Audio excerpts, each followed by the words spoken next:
Cumprimentamos a todos com a paz do nosso Senhor e Salvador Jesus Cristo. Estamos iniciando mais um EBD na TV. Eu sou o pastor Luiz Henrique de Almeida Silva, pastor Henrique. Moro atualmente em Americana, São Paulo, antes morava em Imperatriz, Maranhão. Se você deseja nos convidar para estarmos aí, entre em contato conosco. Meu telefone ainda é o mesmo que eu usava em Imperatriz, Maranhão, DDD 99, e o telefone 991520454.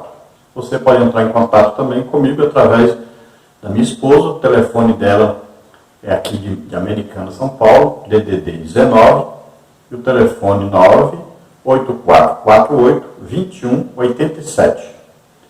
Também você pode entrar em contato conosco através do meu e-mail, que é Henrique, aí vem as iniciais do meu nome, henriquelhas@hotmail.com. Aí embaixo do vídeo você tem como se inscrever. Se inscreva em nosso canal, dê um like aí, ou dislike, mas participe, divulgue o nosso canal para outras pessoas. Isso é muito importante. Quanto mais você divulga um canal onde tem uma coisa que vai ajudar as pessoas, onde tem um ensino da palavra de Deus, uma pregação, alguma coisa que vai edificar alguém, que vai melhorar a vida de alguém, a vida espiritual. Então é sempre bom você dar um like, é sempre bom você se inscrever. Você estará ajudando a divulgar mais isso. Então olha só, você assistindo, você pode também divulgar, ajudar a divulgar o que você está assistindo. Então você, toda vez que assistir alguma coisa que seja boa, que seja edificante, que seja para melhorar a sua vida espiritual, então dê um like, se inscreva no canal, aí você estará ajudando muito, porque o YouTube aí vai divulgar esse vídeo mais. Quanto mais gente assiste, mais ele divulga. Então nós queremos chegar em pelo menos a 100 mil inscritos. Agora que estamos com 20 e poucos mil inscritos só, muito pouco. Então, colabore, divulgue isso para alguém, ajude-nos a divulgar essa palavra, para que outros também sejam edificados. Se você deseja nos ajudar, enviar alguma ajuda, então aí está a nossa conta. Coloco sempre aí a conta Bradesco, Caixa, Banco Brasil é o nome da minha esposa. Então você envie qualquer quantidade. Não fique com vergonha, não posso mandar 10 reais só. Pode, 10 reais, se muitos mandassem, o problema é que quase ninguém manda. Então, envie alguma coisa para nos ajudar. Eu estou desempregado há mais de 4 anos, tenho a causa na justiça, nunca consegui resolver isso. Já ganhei a causa, mas saí, vamos prorrogando. Até hoje não consegui receber. Então, nos ajude. Estamos precisando da sua ajuda, as igrejas estão quase todas fechadas, não estamos fazendo palestras, pregando em lugar nenhum, né? Nós antes estávamos sempre visitando alguma igreja, eu não cobro, mas os irmãos ajudam, né? E agora nem isso. Então, nos ajude e abençoe a obra de Deus. Olha, neste trimestre, a CPAD, ela lançou uma revista, que é uma revista de 1993, o comentarista era o pastor Eurico Bergstein, e falava sobre, então, avivamento. Você veja aí, ó, a revista capa antiga, que era chamada Maturidade Cristã, né? Jovens e Adultos, terceiro trimestre de 1993, o título era Avivamento, uma necessidade nos dias atuais. Agora, foi lançada então essa mesma revista, com a capa agora diferente, com os muros, né, da cidade de Jerusalém, e o título agora é Os Princípios Divinos em Tempos de Crise. A reconstrução de Jerusalém e o avivamento espiritual como exemplos para os nossos dias. Então, tem irmãos que estão estudando a revista do trimestre passado. Algumas igrejas resolveram estudar a mesma revista do trimestre passado. Então, para quem está estudando a revista do trimestre passado, nós temos aí os estudos, temos os vídeos, temos os slides, tudo já, desde o trimestre passado, tudo pronto. Aí então você pode pegar os endereços, estou colocando aí.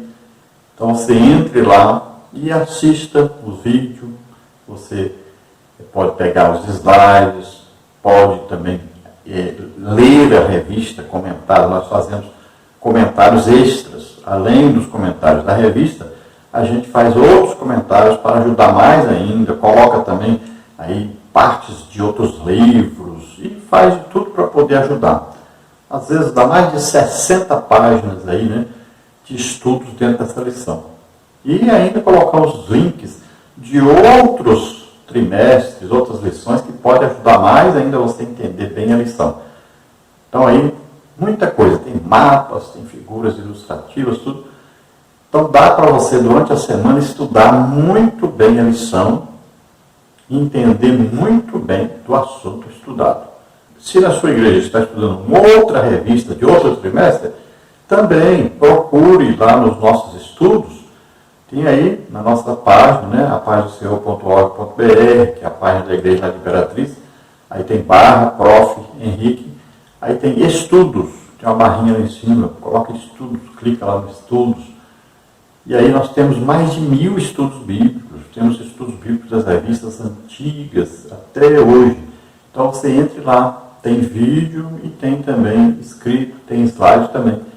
Então entre lá nessa revista que você está estudando. Hoje então nós vamos estudar nessa revista nova, lançada pela CPAD, né, que é de 1993. Nós vamos estudar a lição número 7, que tem como assunto: o povo de Deus deve separar-se do mal. Então, quando fala separar-se, já significa o quê? Santificação. Né? A santificação é a separação. Você se separa para Deus. Você se separa para fazer a obra de Deus, para ser usado por Deus, para ser instrumento de Deus, para ser canal de Deus na terra. Isso é separação. Veja que quando Deus chama Abraão, que antes era Abrão, né, quando foi chamado, veja bem, Deus está escolhendo agora um povo para representá-lo na terra. E Deus ainda diz, não é porque vocês eram um povo muito grande, não é porque era um povo especial, não, eu amei vocês, escolhi vocês para que de vocês nascesse o quê? Jesus. Paulo diz isso, né? Seu descendente que é Cristo. Então, visando o nascimento de Jesus Cristo, escolheu Abraão, e de Abraão, né, aí que se tornou Abraão, né, aí foi pai de Isaac, e de lá é que vem até chegar então a nação de Israel, e que ainda existe até hoje. Então veja só que na lição nós vamos estudar um período desse povo, quando eles foram então levados cativos para a Babilônia, e lá eles foram governados por tanto o rei da Babilônia, como depois os reis medos e persas. Aí nós vamos ver um período aqui onde eles retornam. Deus usou o rei Ciro, né, para enviá-los para construírem de novo o templo em Jerusalém, a cidade, o muro. Então, esse período aí que nós estamos estudando agora, quando eles voltam, cerca de 50 mil pessoas, né, que voltam, e aí eles vão construir. Primeiro eles constroem o altar, depois constroem o templo, constroem umas casas ali em volta, aí vão construir os muros, né, da cidade. Então, nessa lição, nós vamos falar nessa época aí que está sendo construído então, os muros, né, e o que está acontecendo. Então, aqui nós estamos falando sobre essa época da reconstrução. Olha, o templo aqui é reconstruído por Zorobabel. Esse templo de Zorobabel, mais para frente, né, do período de Jesus, por exemplo, é o mesmo templo de Zorobabel, só que ele foi reformado. Foi dado uma melhorada nele por Herodes. Não Herodes filho, mas Herodes o pai, Herodes o grande. Então ele mandou reformar, reestruturar esse templo para ficar mais bonito. Então, na verdade, foi o quê? Uma restauração. Então, por que a Bíblia diz que esta casa, esse templo, que é o segundo templo, o primeiro templo, quem fez foi Salomão. Esse segundo templo, essa segunda casa, né, foi construída por Zorobabel. Por que Deus diz que nessa segunda casa a glória seria maior do que da primeira casa? maior do que o do primeiro templo?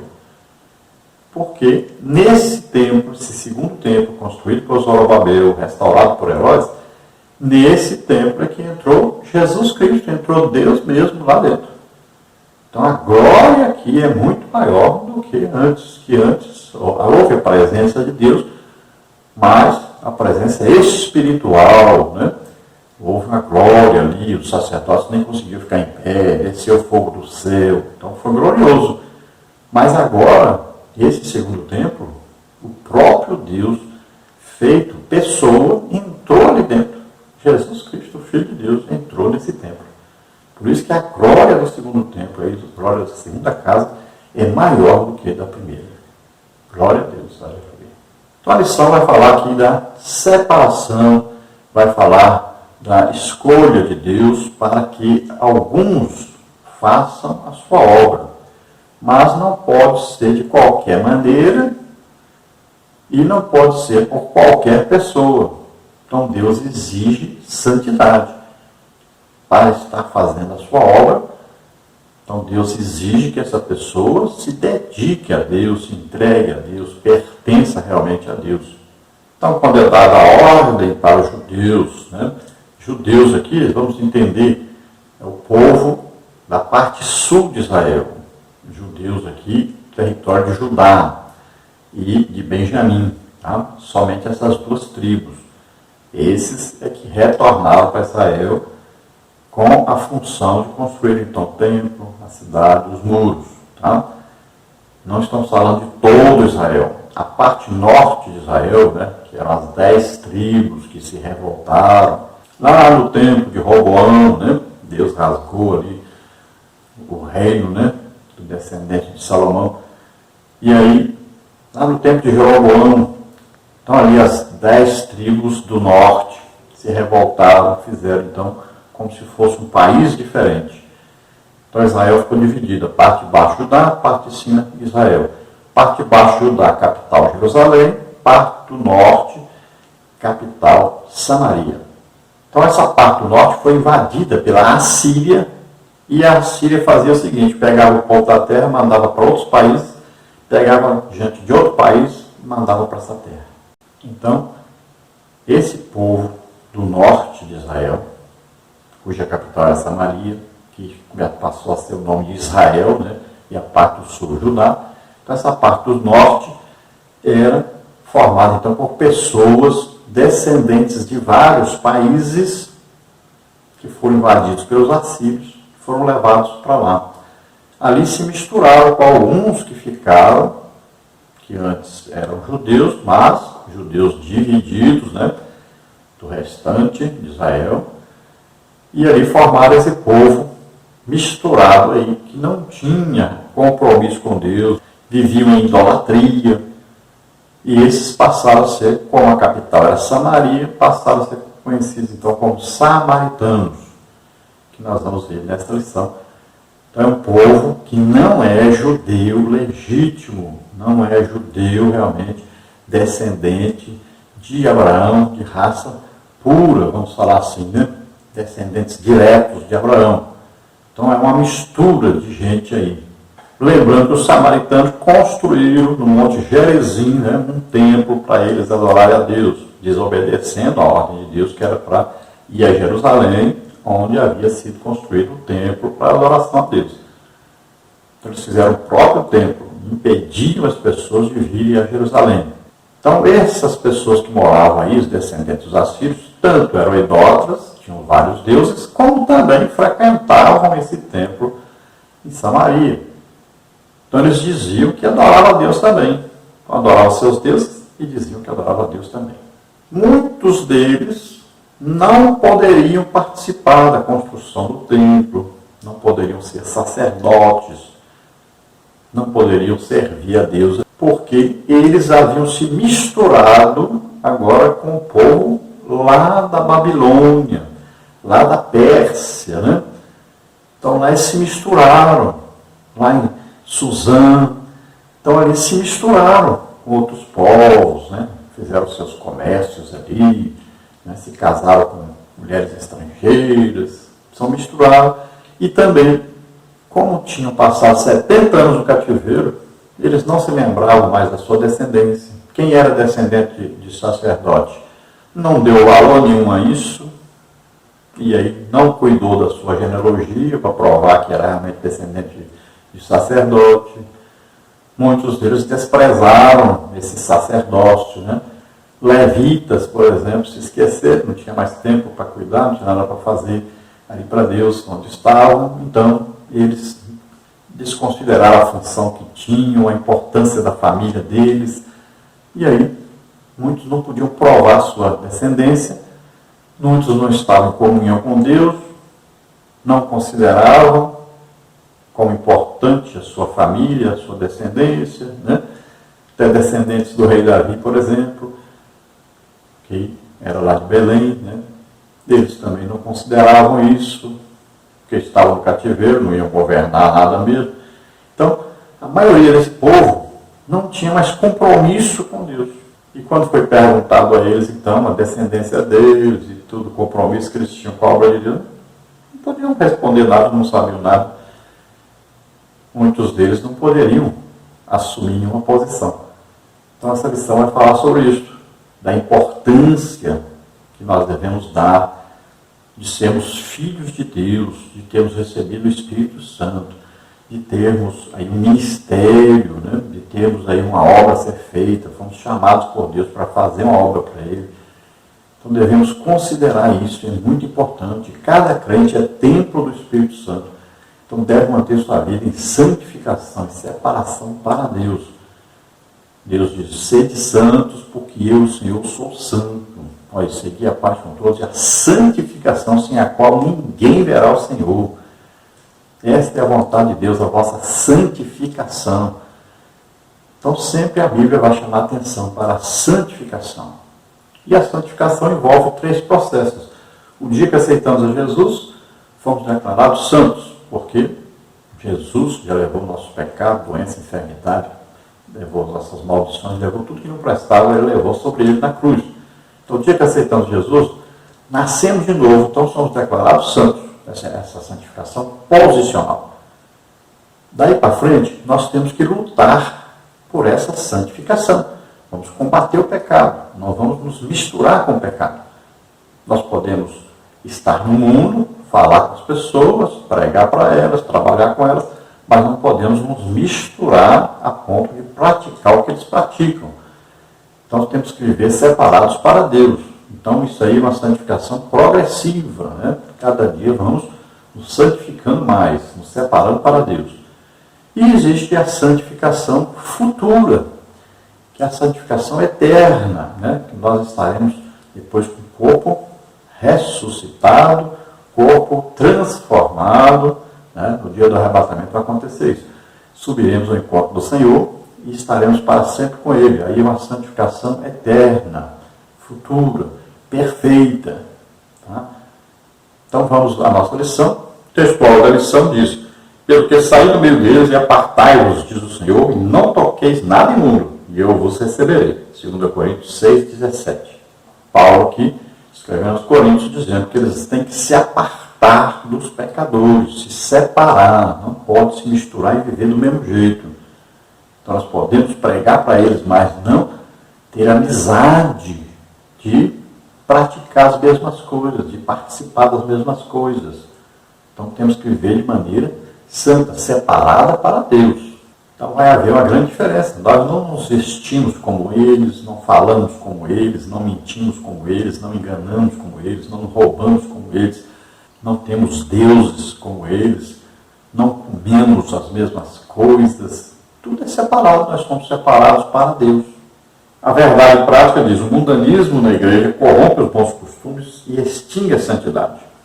Então, o mundanismo aqui, o que é? É o sistema mundano, né, a maneira de viver do mundo. Não pode entrar na igreja, não pode corromper os crentes. Os crentes não podem imitar o mundo, não podem viver na igreja imitando o mundo. Então, nós não podemos imitar a maneira das pessoas de comer, de falar, de vestir, de agir. Não podemos. Nós temos que ser santos, separados para Deus, para termos intimidade com Deus.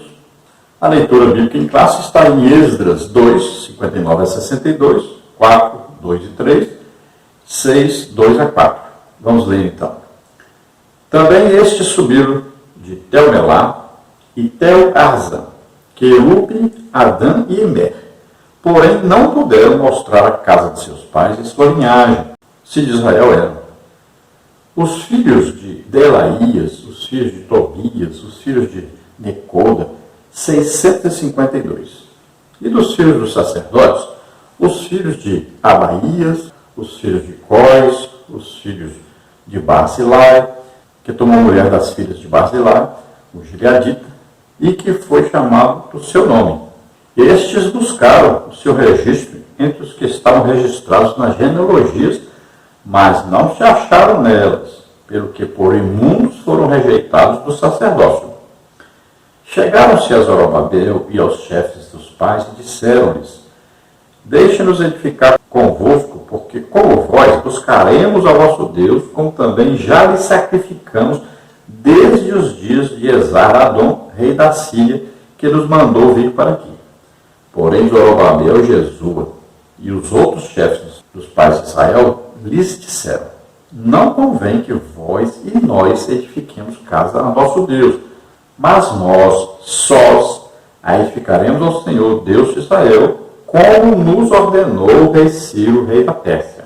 E em Acmetá, no palácio que está na província de Média, se achou um rolo, e nele estava escrito um memorial que dizia assim: No ano primeiro do rei Ciro, o rei Ciro deu esta ordem: Com respeito à casa de Deus em Jerusalém, essa casa se edificará para o lugar em que se ofereçam sacrifícios, e seus fundamentos serão firmes, a sua altura de 60 côvados e a sua largura de 60 côvados, com 3 carreiras de grandes pedras e uma carreira de madeira nova, e a despesa se fará da casa do rei. Então, na leitura aí, cuidado que repetiu, né, esse pedacinho final aí na revista está repetido. Então, você não considera, só lê aí até a primeira palavra aí, rei. A segunda, a restante da frase está repetindo. Então, nessa lição, nós veremos aí os seguintes tópicos e os seguintes subtópicos. Vamos ver. No tópico 1, somente os judeus retornariam a Judá. Para ser considerada apta para transferir-se para Jerusalém, exigia-se prova de sua linhagem, que provasse ser realmente de Israel. Subtópico 2, os judeus não aceitaram a ajuda dos samaritanos. Subtópico 1, quem eram os samaritanos? Subtópico 2, os samaritanos ofereceram cooperação aos judeus. Subtópico 3, os samaritanos procuravam aparentar-se com os judeus. Subtópico 4, os samaritanos tornaram-se inimigos dos judeus. No tópico 3, nós temos: Deus exige santidade do seu povo. Subtópico 1, retornando do cativeiro, Israel separou-se do mal. 2 Coríntios 6, 17, 7, 1. Subtópico 2, Josué disse para passar o Jordão: santificai-vos. Subtópico 3, o anjo do Senhor visita o acampamento israelita. Subtópico 4, Israel é derrotado pela pequena cidade de Ai. No tópico 4, vamos ver: devemos manter uma vida de separação do mal. Subtópico 1, os judeus mantiveram-se separados dos samaritanos. Subtópico 2, a Bíblia mostra exemplo de servos de Deus que duvidaram se valia a pena manter a linhagem de separação do mal. Subtópico 3, devemos viver conforme a vontade do Senhor. Subtópico 4, bênçãos acompanham os que vivem conforme a vontade de Deus. Então, dentro daquilo que temos lido, vamos agora aos comentários da lição sobre o povo de Deus se separar do mal. Vamos à introdução, então, da lição, que diz o seguinte: nesta lição, iremos estudar os preparativos que os judeus fizeram para pôr os alicerces da nova forma de vida que eles iniciariam em Jerusalém depois dos anos no cativeiro em Babilônia. Ali, eles viveram espalhados pelo vasto território daquele reino e agora iriam viver uma vida comunitária conforme os ritos da lei. Então, veja agora a grande dificuldade desse povo. Durante 70 anos, estavam no cativeiro, e muitos deles nasceram no cativeiro, e ali eles não eram regulados pela lei. Não havia um templo, não havia todo aquele sistema de sacerdócio, de controle, né, da religião. Então, eles viviam, muitos deles, de qualquer maneira.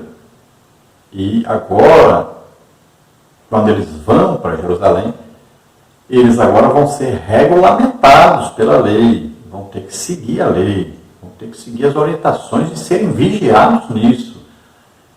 Teriam que frequentar o templo, teriam que oferecer sacrifícios, teriam que ser dizimistas, ofertantes, olha só. Mudou muita coisa. Então eles iam ter que aprender tudo isso e ter que colocar em prática. Então é uma vida diferente. Agora, antes ficavam espalhados por toda parte, agora viveriam ali. Então estariam sempre reunidos. E seria uma vida agora com exigências muito grandes para viver em comunidade. Tinham que viver separados dos povos vizinhos. Não podiam cair na idolatria de novo, né? Porque já aprenderam que se voltasse à idolatria, Deus os mandava novamente para o exílio. Mandava a nação invadir e destruir tudo. Então vamos ver aí o tópico número 1. Somente os judeus retornariam a Judá. Para uma pessoa ser considerada apta para fazer parte do grupo que iria transferir-se para Jerusalém, exigia-se que desse prova de sua linhagem, que provasse ser realmente de Israel. Na primeira triagem foram excluídas 652 pessoas. Até alguns filhos de sacerdotes cujos nomes não foram achados nos registros das genealogias foram rejeitados como imundos. Êxodo 2, 59 a 62. Os judeus mestiços, nascidos de casamentos mistos durante o cativeiro em Babilônia, não fariam parte do grupo de judeus que retornariam a Judá. Somente aqueles que comprovassem a sua ascendência puramente judaica fariam parte daquele grupo. Deus não aceita a mistura do seu povo com o povo do mundo. Não pode haver comunhão da luz com as trevas. A história de Israel registrava uma amarga experiência nesse sentido. Quando os israelitas, libertados pela mão do Senhor, se preparavam para ir a Canaã, um grande povo de mistura, não israelita, queria acompanhá-los. Foi exatamente essa gente que, durante o trajeto pelo deserto, foi fonte inspiradora de murmuração, como está em Números 11, 4. A Bíblia diz: estreita é a porta, apertado o caminho que leva à vida. Mateus 7, 14. Não é lucro, e sim grave prejuízo, alguém querer facilitar a entrada de mistura de gente, dando maior ênfase à quantidade do que à qualidade. Jesus disse: necessário vos é nascer de novo. João 3, 7. Então veja, lá então, na Babilônia, na Pérsia, ali na Média, existiam vários judeus. Agora teve a ordem do rei Ciro para eles voltarem. Cerca de 50 mil que vão voltar. Mas, para voltarem, teve que se fazer uma triagem. Então chegaram, aí nós queremos ir. Sim, mas você é descendente de quem? De que família você é? Quem é você? E aí foram estudando as pessoas, né? A primeira turma que chegou logo, 600 e pouco, já falou: não, vocês não podem ir.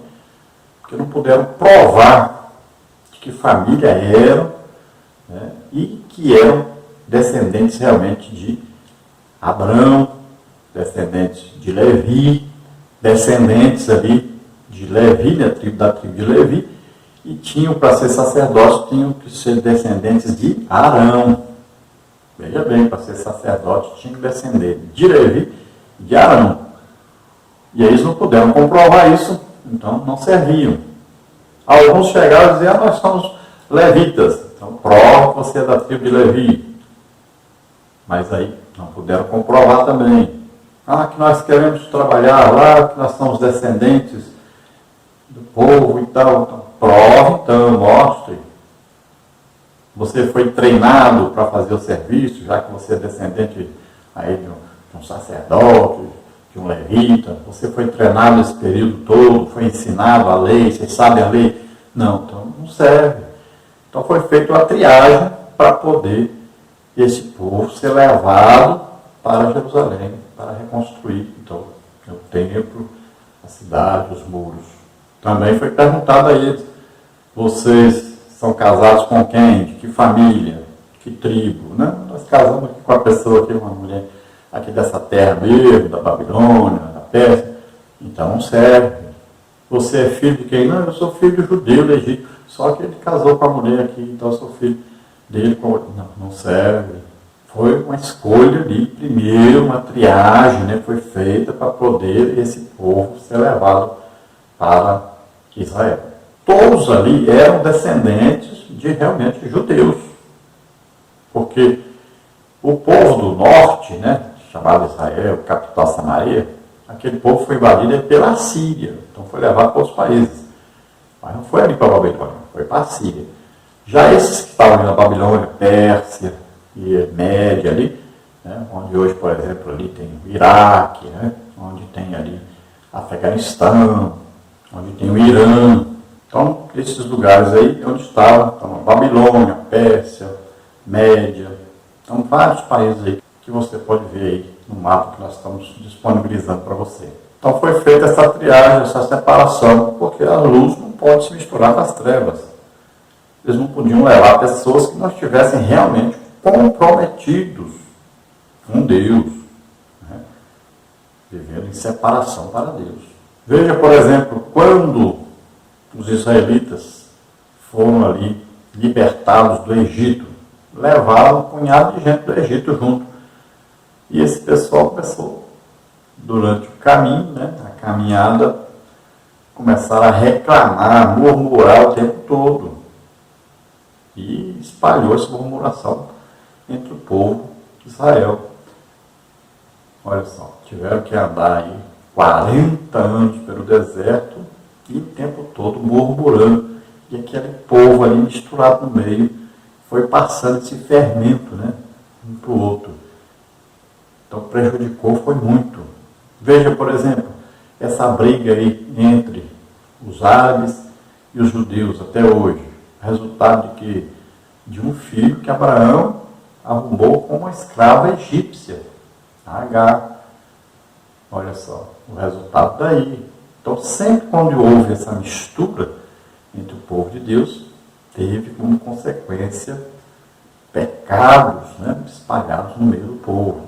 E a maldição de Deus sobre eles. Então, para seguirmos a Deus, temos que nos lembrar que estreita é a porta, apertado é o caminho. Então, a porta estreita é um só, é Jesus Cristo. Ele diz, eu sou o caminho e a verdade e a vida. Ninguém vem ao Pai a não ser por mim. Então, a porta é estreita, porque é só através de Jesus. Porta larga é lá do mundo, é para entrar para o inferno, não para o céu. E o caminho, depois que você entra, depois que você aceita Jesus, agora o caminho é apertado. Não é um caminho largo, você pode ver de qualquer maneira. Não. Você tem dono, é Deus, você foi comprado, custou o sangue de Jesus Cristo. Temos que viver em santificação, em separação para Deus. Olha, Deus não valoriza a quantidade de pessoas, mas a qualidade de pessoas. No arrebatamento, quem sobe é quem é salvo e está cheio do Espírito Santo, está em comunhão com Deus. Não é porque só tem nome de crente, não. É só nascido de novo, que vive uma vida diferente do que vivia antes, que não vive em comunhão com o pecado. No tópico 2, nós temos os judeus não aceitavam a ajuda dos samaritanos. Subtópico 1, então, quem eram os samaritanos? Então, os samaritanos eram uma mistura de gente, na sua maioria de origem pagã. Esse povo apareceu depois do ano 721 a.C., quando o rei de Israel foi derrotado pelo exército de Sargão II e as 10 tribos do norte levadas cativas para a Síria. Por ordem do rei da Síria, foram trazidos povos de Babel, de Cuta, de Alva, de Amate, de Sepavaim, e habitaram cidades de Samaria em lugar dos sacerdotes, e tomaram Samaria em herança e habitaram em suas cidades, segundo de Reis 17, 24. Posteriormente, o rei da Síria enviou-lhes um sacerdote dos israelitas para ensinar ao povo da terra o temor de Deus. Assim os samaritanos temiam o Senhor, mas também serviam aos seus deuses, segundo de Reis 17, 33. Aceitaram o ensino do sacerdote israelita, mas não deixaram a idolatria, segundo de Reis 17, 34 a 41. Representam muito bem uma vida na carne da qual a idolatria é uma expressão, como está em Gálatas 5:20. Então você pode ver no mapa aí, a parte norte de Israel, né, chamada Israel, quando houve a separação das 12 tribos, então formada por 10 tribos de Israel. A parte sul passou a se chamar de Judá, a capital Jerusalém. Parte norte de Israel, a capital Samaria. Essa parte norte foi invadida então pela Assíria. E o rei da Síria levou esse povo tudo cativo para a Síria. E lá eles se misturaram com outros povos. E no lugar deles, o rei da Síria mandou para a terra de Israel do norte ali, com a capital de Samaria, mandou esses povos daí. Olha aí, Babel, Cuta, Alva, Amate, Sevavaim. Então eles habitaram aí no lugar do povo que antes era descendente de Abraão. Então olha só. E alguns de Israel estavam aí, ainda estavam. Então se misturaram com esse povo, ficou esse povo todo misturado aí e vivia em idolatria. E aí Deus ficou zangado e mandou leões que matavam as pessoas pelos caminhos. E eles então perceberam que precisavam adotar o Deus da terra para poder ficar livre disso. Então, pediram ao rei da Síria para enviar alguém para que pudesse oferecer sacrifícios ao Deus da terra. Então o rei mandou, só que os sacerdotes vieram e ali houve aquela mistura de religião agora. O judaísmo com a idolatria deles. E ficaram desse jeito, ao mesmo tempo. Iam lá, serviam a Deus, ao mesmo tempo serviam seus deuses. Então esses, como a capital ali era Samaria, ficaram sendo conhecidos como samaritanos. Então passaram a ser conhecidos como um povo que vivia segundo a carne, que serviam segundo a idolatria, né? Serviam a vários deuses. E nós vamos ver que o tempo que Jesus esteve aqui, eles eram considerados inimigos dos judeus, e os judeus nem passavam por dentro da terra deles. Davam a volta lá, passavam lá por Decápolis, atravessavam o Mar da Galileia para poder ir lá para a Galileia, onde havia muitas plantações, né? E ali haviam judeus que passavam do território de Judá e foram para lá para plantar, para produzir ali. No subtópico 2, os samaritanos oferecem cooperação aos judeus. Quando os judeus começaram a construção do templo, os samaritanos ofereceram-se para cooperar, como está em Êxodo 4:1. Os judeus, porém, rejeitaram firmemente a proposta, Êxodo 4:1-3. Igualmente, quando da construção dos muros, a cooperação dos samaritanos foi recusada, como está em Neemias 6:2 e 3. Esta atitude é bíblica, pois a Bíblia manda que nós devemos nos afastar daqueles que não têm essa doutrina. Como está em 1 Timóteo 6:3-5, Tito 3:10, 2 de João 10:11. Igualmente, devemos nos afastar daqueles que têm uma vida irregular, 2 de Pedro 3:17, 1 Timóteo 6:20-21 e 2 Tessalonicenses 3:6-14. Como também daqueles que causam divisões, como está em Romanos 16:17-18, 2 de Pedro 2:10, 13:18, Judas 12:18-19. Então veja que quando os judeus chegaram a Jerusalém, os samaritanos, o Sambalate, o Tobias e o Gesem, o arábio, esses é que se destacaram ali. Mas na época que o povo chegou então, eles se ofereceram para ajudar.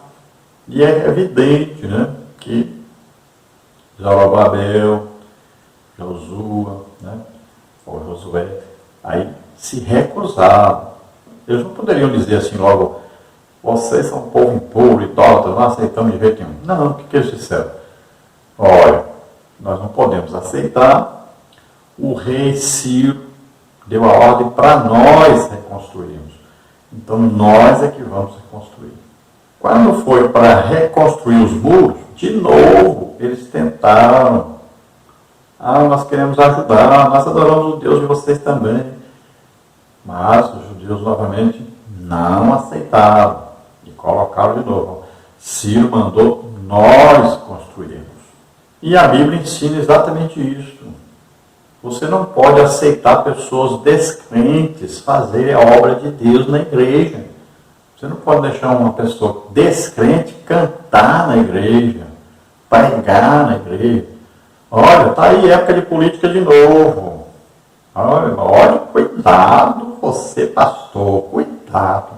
O que tem de pastor que nessa época coloca aí candidato para falar na igreja, no microfone da igreja, coisa dedicada a Deus, coisa santa, tudo ali. A igreja é um lugar santo ali, é lugar de comunhão com Deus, de oferecer culto a Deus.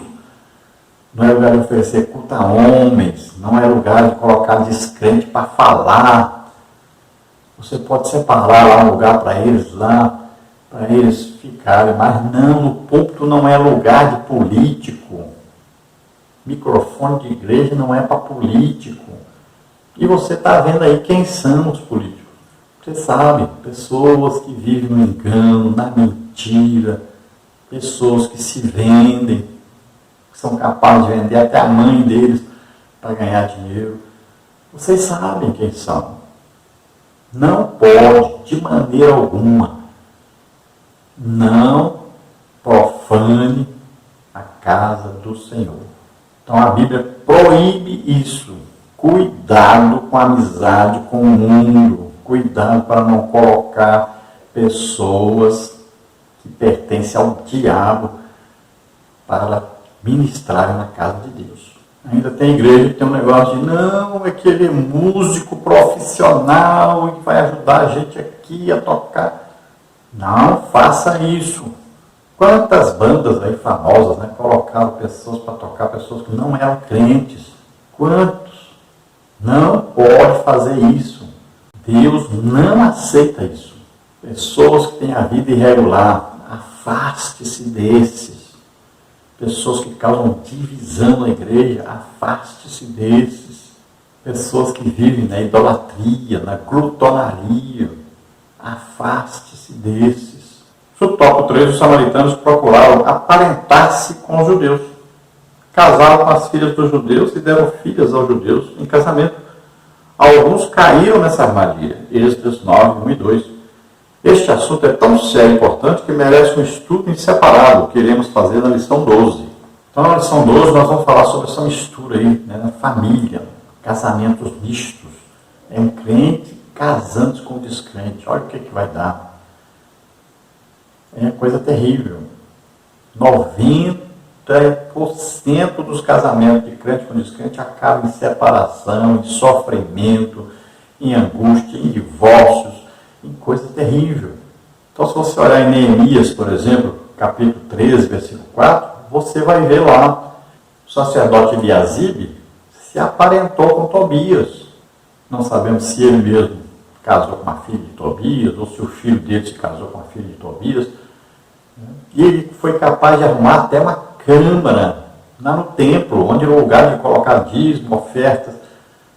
E ele colocou o Tobias para morar lá. Imagine como é que esse Tobias vivia ali fazendo conversinha, recebia cartas dos governantes, enviava carta para eles, daí tentando impedir a construção lá dos muros, né?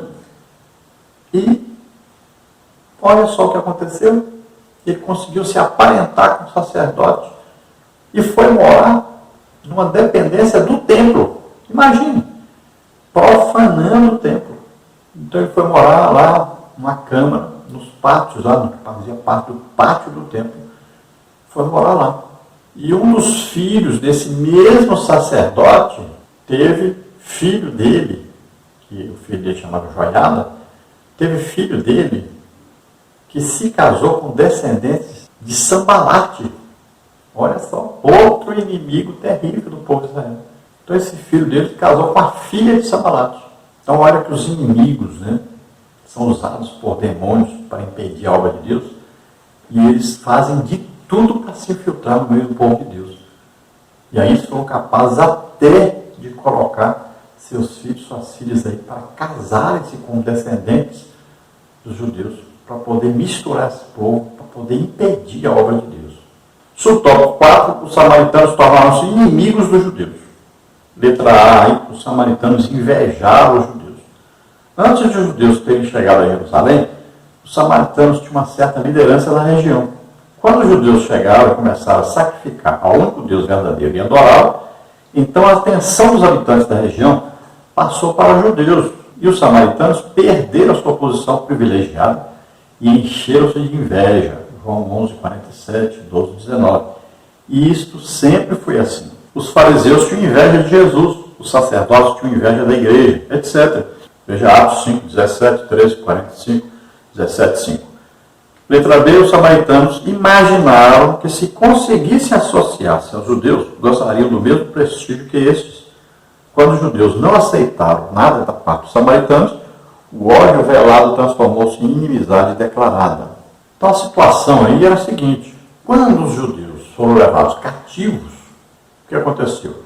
Esses assírios que estavam vivendo na parte norte ali, foram colocados ali, eles aproveitaram e invadiram a parte sul, a parte de Judá.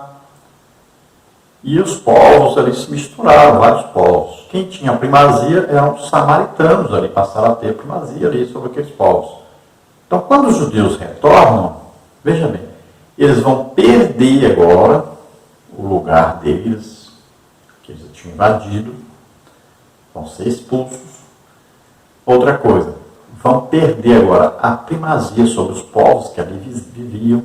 Outra coisa, eles agora seriam condenados por causa da sua idolatria, porque o povo judeu chegaria e a lei seria estabelecida, né, como palavra de Deus ali, como norma, e eles eram idólatras, seriam excluídos, eles sabiam disso. Então, eles se tornaram inimigos do povo de Judá, dos judeus. Então, o que eles tentaram fazer? Tentaram se unir os judeus para continuar aí na supremacia sobre os outros povos, né? Na parte política, e na parte religiosa eles queriam dominar também, para que todos vivessem na idolatria deles e adorassem os deuses deles.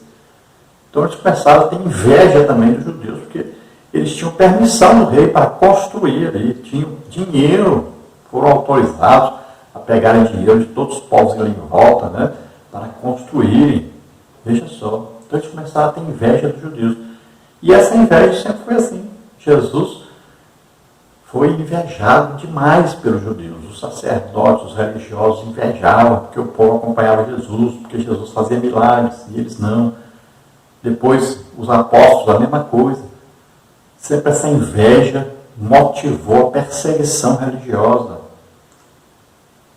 Então, os servos de Deus sempre foram perseguidos por causa da inveja de pessoas que vivem de qualquer maneira. Então, como não conseguiram o seu intento, os judeus foram espertos, inteligentes, foram santos, né, se separaram para Deus, então eles se tornaram inimigos deles. Então, agora no tópico 3, Deus exige santidade do seu povo. Em toda a história do povo de Deus, observa-se que ele, para manifestar-se no meio do seu povo, exige plena santidade. Deus espera que seu povo esteja sempre em comunhão com ele, vivendo separado do mal. Subtópico 1, retornando do cativeiro, Israel separou-se do mal. 2 Coríntios 6, 17, 7, 1. Por isso a bênção de Deus os acompanhou e eles conseguiram concluir a construção do templo e reconheceram que Deus fizera esta obra, como está em Neemias 6, 16. Então, como o povo se separou dos pecadores ali, né, não aceitou que eles participassem, por causa disso, Deus então os abençoou e os ajudou na construção do templo, construção das casas, construção dos muros, porque eles se separaram. Pode ver que Daniel e seus companheiros foram abençoados na Babilônia. Por quê? Porque resolveram se separar para Deus. Foram fiéis a Deus. Santificaram-se. Então você quer ser abençoado por Deus, quer ser usado por Deus. Santifique a sua vida. Separe-se para Deus. Então veja que o povo reconheceu que Deus é quem estava fazendo aquela obra através deles. Subtópico 2. Quando Josué se preparou para passar o Jordão, ele disse ao povo: santificai-vos, porque amanhã fará o Senhor maravilhas no meio de vós. Josué 3:5. Então aí, Josué, quando ele vai entrar na terra prometida, primeiro faz o quê? Primeiro vai santificar o povo. Sempre antes de Deus agir, fazer um avivamento, fazer um milagre, uma coisa grande, tem que haver o quê? Uma santificação. Tem que haver jejum, oração, estudo da Bíblia. Aí é que vem o avivamento, aí que vem o milagre de Deus, aí que vem a presença de Deus. Depois, no subtópico 3, o anjo do Senhor visita o acampamento israelita. Antes de iniciar a conquista de Canaã, Josué recebeu a visita de um anjo. Josué então lhe perguntou: que diz meu senhor ao seu servo? E a resposta que recebeu foi: descalça os sapatos de teus pés, porque o lugar em que estás é santo. Josué 5, 13 a 15. Então, antes de atravessar o Rio Jordão, houve uma santificação. Depois que atravessaram o Rio Jordão, aí de novo, sempre santificação, para que Deus pudesse fazer maravilhas. E agora, quando Josué vai então começar a invadir as cidades, a queimar cidades, a possuir a terra, vem um anjo, aparece a ele, e quando ele vai conversar com esse anjo, o anjo diz: descalça os seus pés. Significando, olha, aqui é uma terra que Deus está dando para vocês. Então, considere isso. Sejam santos, santifiquem-se, separem-se, para que Deus possa usar vocês e possa dar a terra para vocês. Subtópico 4, Israel é derrotado pela pequena cidade de Ai. Quando Josué, com o rosto em terra, perguntou ao Senhor o porquê daquela derrota, o Senhor respondeu: santificai-vos para amanhã. Josué 7, 11 e 13. Anátema há no meio de vós, Israel, diante dos vossos inimigos não podereis suster-vos, até que tireis o anátema do meio de vós. Josué 7, 13. O pecado descoberto foi desarraigado. Então disse a Josué: levanta-te e sobe a Ai. Olha que eu te tenho dado na tua mão o rei de Ai, e seu povo, e a cidade, e a sua terra. Josué 8:1. Deus exige santificação do seu povo para poder operar no meio dele. Então você veja aí o mapa da cidade de Ai, e você veja que esta cidade, mesmo sendo pequena, conseguiu derrotar o exército de Josué. Porque Josué menosprezou esse povo, mandou pouca gente para atacar essa cidade, não consultou a Deus primeiro, então fizeram como deu na cabeça deles. Acharam assim: não, é fácil, nós vamos conquistar aquilo ali rápido. Os espias que foram olhar a cidade falaram: não, ali é fácil, é muito pouca gente. No entanto, morreram muitos e fugiram derrotados da cidade de Ai. Aí então é que Josué foi consultar a Deus agora, devia ter consultado antes, mas consultou agora, e Deus disse que havia pecado no meio do povo. Aí ali nós sabemos que Acã tinha roubado a capa babilônica, tinha roubado joias e escondeu em sua barraca. Aí então Deus disse: olha, tem pecado no meio. Enquanto tiver pecado, vocês não conseguem vencer o inimigo. É preciso retirar o pecado. Então veja que Josué mandou ali 2 a 3 mil homens, só 36 foram feridos e fugiram tudo diante de Ai. Depois então, Deus diz para ele, para tirar então. Então Josué pega agora Acã, sua família, sua tenda, tudo que ele tinha, com o roubo que ele fez, a capa babilônica ali, as moedas de prata, pendente de ouro, aquelas coisas, tudo ali. Apedrejaram Acã e tacaram fogo em tudo, queimaram tudo. Aí então foram invadir a cidade de Ai. Deus deu estratégia para eles, um povo foi por detrás da cidade e alguns outros pela frente. Quando foram pela frente, foram com poucos homens. Quando a cidade de Ai viu que eram poucos homens, então eles acharam: vamos vencer de novo, correndo atrás deles. E aqueles que entraram por detrás da cidade entraram, mataram todos, botaram fogo na cidade. E esses exércitos que foram atrás de Israel, quando olharam para trás, viram a cidade pegando fogo. E agora eles ficaram entre os 2 exércitos de Israel, que os mataram, os venceram. Então agora eles estavam dentro da vontade de Deus, e Deus deu a eles a estratégia para vencer essa guerra. No tópico 4 nós temos: devemos manter uma vida de separação do mal. No tópico 1, os judeus mantiveram-se separados dos samaritanos. Se os judeus tivessem aberto a porta para a união com os samaritanos, estes provavelmente ter-se-iam mostrado afáveis e pacíficos no início, mas teriam perturbado a união que havia entre os judeus. Teriam participado do culto dos judeus e afastado a presença do Senhor, uma vez que Deus não se une à idolatria. Vale a pena manter a separação com o mundo. Então veja que se os judeus tivessem aceitado a participação dos samaritanos na construção ali do templo, da cidade, do muro, o que ia acontecer? Eles iam se fingir ali no meio, né?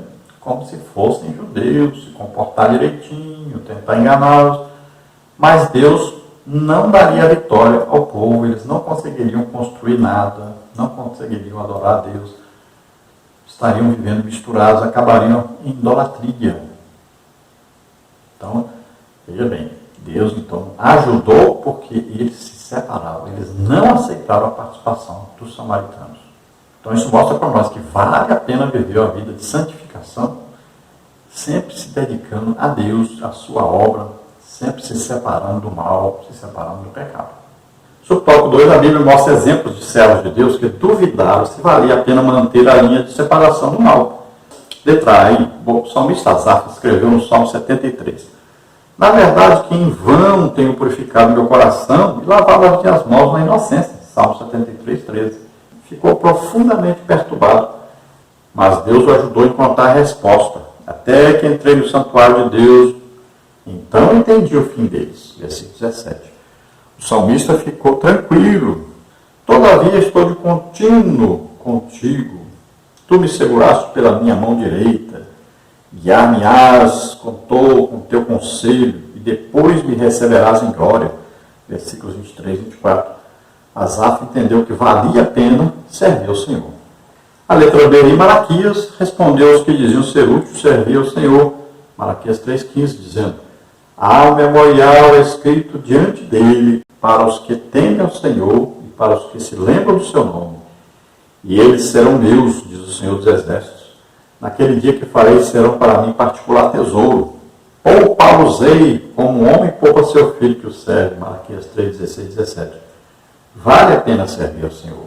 Então Asaf, meditando, né, sobre a sua vida, sobre a sua situação, ele começa a pensar assim: parece que não vale a pena eu me esforçar como tenho me esforçado, eu me santificar como tenho santificado.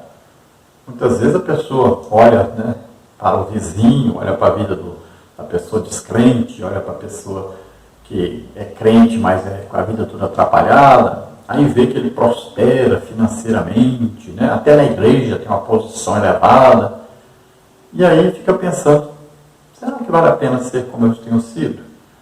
Será que vale a pena sofrer e ter uma vida de santificação como eu tenho levado? Será que vale a pena realmente ficar orando muito, jejuando, estudando a Bíblia, fazendo a obra de Deus? Será que vale a pena mesmo? Será que eu estou certo mesmo? Então nós vemos que Asaf então procurou resposta em Deus, foi à presença de Deus, e lá ele conseguiu entender qual era o fim dessas pessoas. Porque a nossa vida aqui é passageira. Às vezes a gente está olhando muito para as coisas materiais, né? E se esquece da vida futura. E lá um dia nós vamos ver a diferença entre o ímpio e o justo, entre aquele que serve aos deuses e entre aquele que serve realmente a Deus. Um dia nós vamos ver a diferença. A vida nossa aqui é rápida, é passageira, mas passa muito rápido.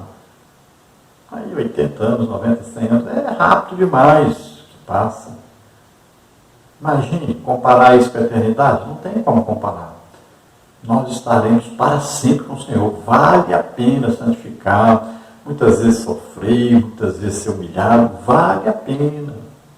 Pense nisso. Jesus está voltando e vai nos buscar. Malaquias respondeu aos que diziam ser inútil servir ao Senhor, Malaquias 3,15, dizendo: há um memorial escrito diante dele para os que temem ao Senhor e para os que lembram do seu nome. E eles serão meus, diz o Senhor dos Exércitos. Naquele dia que farei serão para mim particular tesouro. Poupá-los-ei como o homem poupa seu filho que o serve. Malaquias 3, 16, 17. Então o profeta Malaquias também foi contestado. Disseram, será que vale a pena realmente servir a Deus? Nós achamos que é inútil isso. Então Deus manda dizer a eles que haverá um dia que Deus fará diferença. Haverá um dia que estarão perante Deus. Então esses ímpios estarão no juízo final para serem lançados no lago de fogo e enxofre. Enquanto aqueles que servem a Deus estarão para sempre com Ele, na Nova Jerusalém. Veja bem, não há comparação, né? Temos que ser fiéis a Deus, temos que viver de maneira santa, vale a pena. Subtópico 3, devemos viver conforme a vontade do Senhor, para que no tempo que vos resta na carne, não vivais mais segundo as concupiscências dos homens, mas segundo a vontade de Deus. 1 de Pedro 4,2.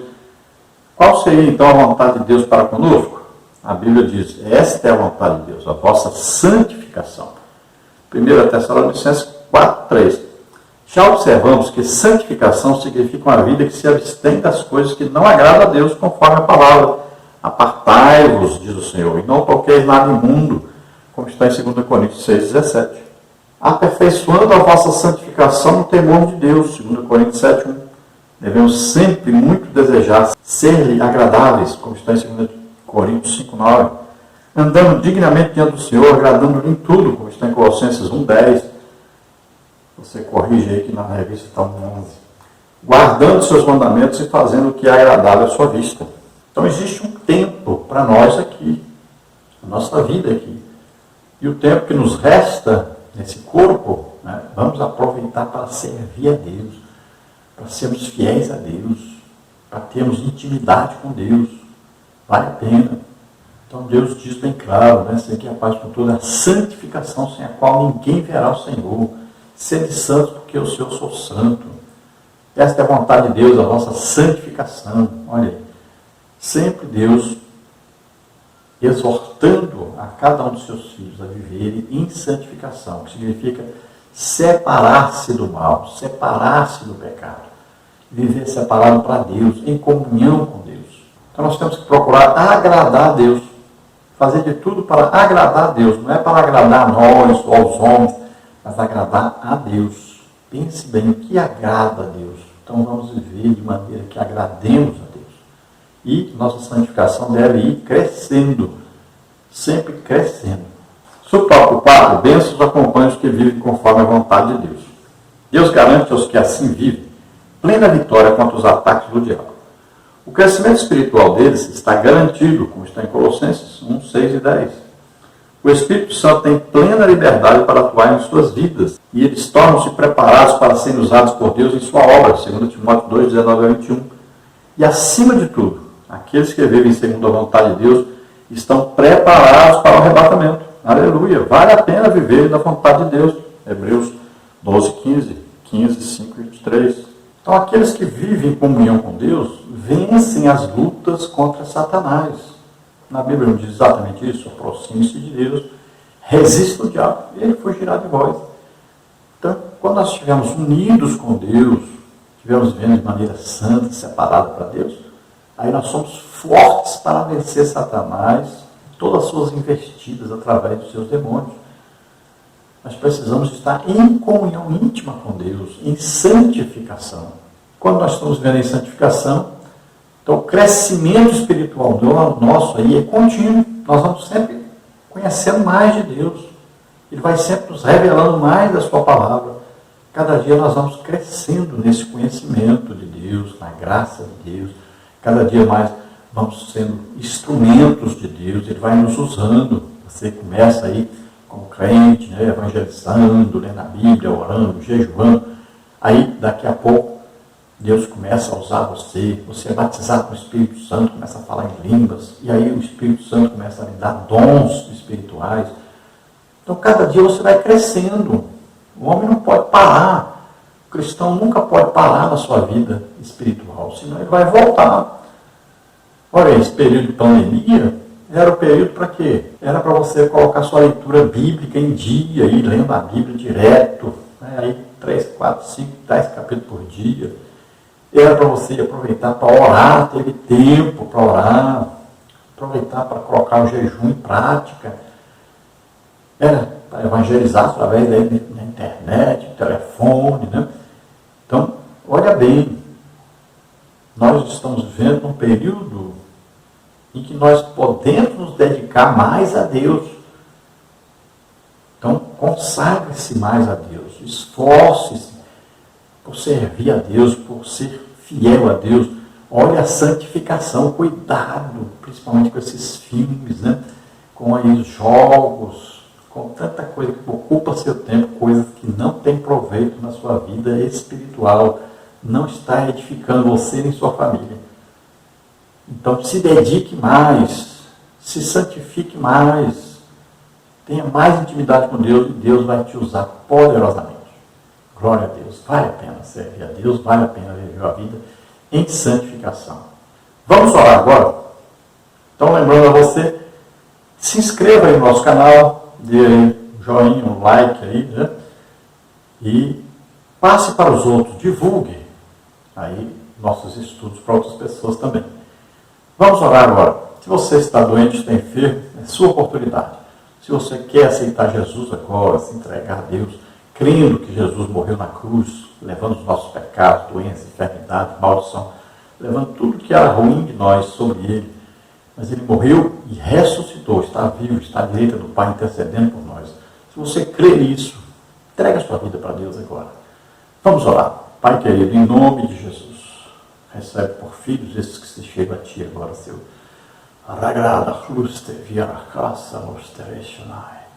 Te agrada, Senhor, dessas vidas, escreve seus nomes no livro da vida, dá-lhes agora o Espírito Santo, Senhor, usa-os poderosamente na Tua obra. Pai querido, em nome de Jesus, te pedimos por aqueles que estão doentes, aqueles que estão enfermos, em nome de Jesus, toca neles agora, Senhor, solta essas vidas, toda doença, todo mal, em nome de Jesus. Covid-19, sai dessas vidas em nome de Jesus. Todo mal, toda doença, sai dessas vidas. Toca, Senhor, deles agora. Toca, Senhor. Em nome de Jesus. Receba a cura, receba o milagre. Em nome de Jesus. Amém?